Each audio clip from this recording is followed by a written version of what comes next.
Dengan tidak enak hati, pria itu berdalih. Yang menelpon tadi adalah agen properti yang hanya ingin menawarkan produknya. Dengan agak canggung, Ferdi hanya bisa menerima penjelasan itu dan mereka pun melanjutkan minum bersama. Tak lama kemudian, Mike datang. Mike pun menyapa, "Kalian minum diam-diam dan tidak mengajakku." Pria itu juga berkata, "Kak Mike, silakan minum bersama, nanti akan kupesan." Mike membalas, "Tak perlu, aku kesini hanya untuk menemui Ferdi dan ada urusan penting." Dan akhirnya mereka berdua pun pergi.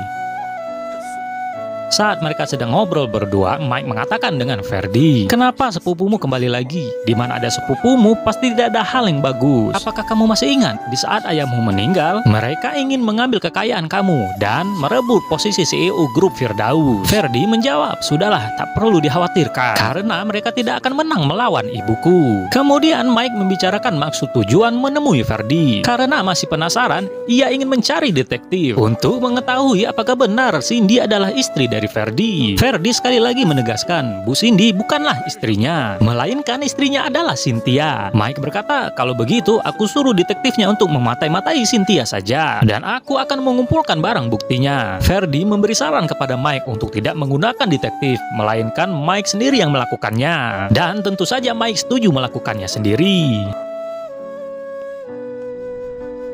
Kembali ke kediamannya Cindy, ternyata pria itu sudah menghubungi Cindy. Mereka pun ngobrol banyak lewat chatting dan sudah mulai akrab. Cindy pun akhirnya percaya bahwa yang sedang chatting dengannya adalah suaminya. Kemudian pria itu yakin untuk melanjutkan rencana jahatnya. Sambil tersenyum tipis, pria itu mengatakan dalam hatinya, "Masalah ini semakin menarik saja."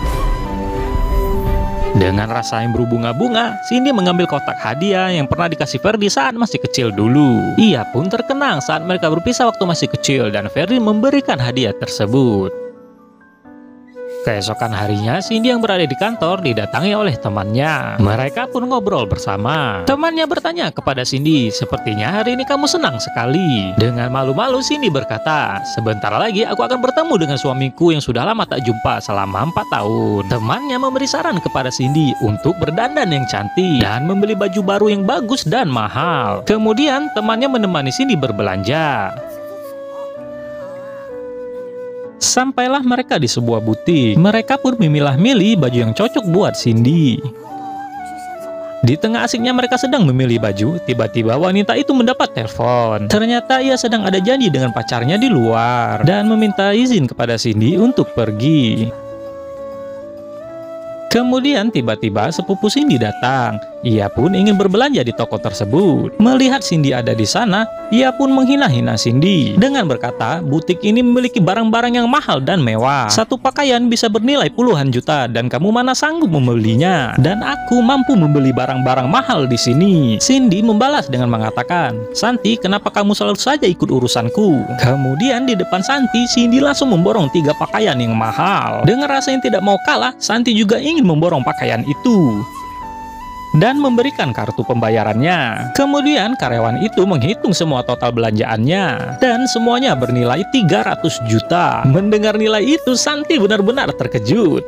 Ia berkata, "Kenapa mahal sekali? Kamu memangnya mau merampok?" Cindy dengan santainya mengatakan, "Tadi katanya mampu, kenapa sekarang bilangnya mahal?" Karena sudah terlanjur malu, akhirnya dengan terpaksa Santi membayarnya. Dengan sombongnya Santi mengatakan, "Aku sudah membayarnya, sekarang giliran kamu, apakah kamu mampu membelinya?" Saat Cindy hendak membayar, tiba-tiba karyawan itu menolaknya dengan mengatakan pakaian ini gratis untuk Bu Cindy. Tentu saja Santi terkejut mendengarnya dan menanyakan kenapa bisa gratis. Karyawan itu dengan tegas mengatakan, "Toko ini adalah milik Bu Cindy dan dia adalah bosnya." Tentu saja Santi darah tinggi mendengarnya. Ia berkata, "Mana mungkin seorang pengacara yang miskin bisa memiliki toko yang semahal ini?" Dan akhirnya Cindy pergi meninggalkan butik itu.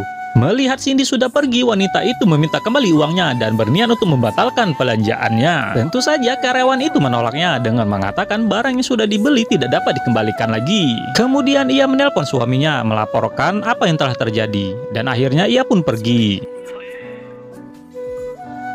Cindy yang tengah di perjalanan pulang ternyata sudah diikuti oleh Jeffrey. Kemudian Cindy juga dicegat oleh Santi dan suaminya. Mereka meminta paksa kepada Cindy untuk segera mengembalikan uang belanjaannya Santi. Cindy berkata, tidak ada urusannya denganku. Bukankah bagi kamu nilai ratusan juta itu kecil dan kamu sanggup membayarnya? Mereka berdua kembali mengancam Cindy. Jika tidak mengembalikannya, mereka akan paksa dan berbuat kasar. Tak lama kemudian Jeffrey datang menolong. Ia mengatakan, aku akan menelpon polisi karena kalian sudah berbuat kasar. Hans membalas, memangnya kamu siapa? Jangan ikut campur urusanku. Lalu Jeffrey memberikan kartu nama. Dengan rasa terkejut, Hans berkata, kamu adalah Ferdi Firdaus dan CEO grup Firdaus? Fukaka.